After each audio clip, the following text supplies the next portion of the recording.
اليوم جايب لكم هدفي إياز عثمان بالمباراة الأخيرة اللي أنهاها بالدوري التركي الدرجة الأولى، وأنهى هاي المباراة باحتمال كبير لتأهل نادي إياز عثمان بالدوري التركي الدرجة الأولى إلى الدوري التركي الممتاز. خلونا نشوف هدفي إياز عثمان بهاي المباراة الأخيرة بالدوري التركي الدرجة الأولى اللي انتهت بخماسية لصالح نادي إياز عثمان. بندك سبور أمام هدف وحيد لصالح نادي الخصم مونيسيا. كان من نصيب إياز عثمان من هذول الخمسة أهداف هدفين، ترتيبهم الثالث والخامس. خلونا نشوف هدفي إياز عثمان سوية، ولكن قبل ما نشوف هدفي إياز ما ننسى الصلاة على سيدنا محمد. اللهم صل وسلم وبارك على سيدنا محمد وعلى آله وصحبه وسلم. ومثل ما طالع أمامكم على الشاشة شلون إياز عثمان وبتمركزه الجميل وبتمركزه البهي يسجل هدفين. وما شاء الله إياز عثمان حتى بالجولة الماضية سجل،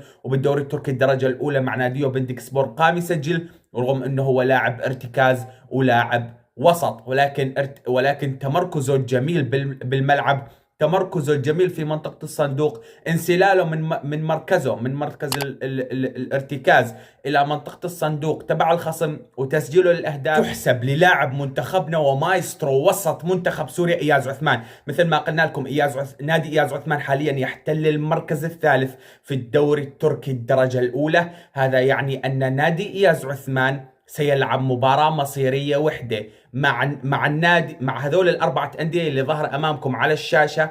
هذول الأربعة أندية راح يلعبون تصفيات فيما بينهم، راح يطلع منهم نادي واحد. هذا النادي بده يلعب ضد نادي إياز عثمان بندك سبور. الفائز من هاي المباراة سيتأهل إلى الدوري التركي الممتاز. فبإذن الله مسألة تأهل نادي إياز عثمان بندك سبور أصبحت قريبة جدا وبمتناول لاعبين بندك سبور بما فيهم إياز عثمان. هذا كان فيديو اليوم، لا تنسى اللايك والاشتراك.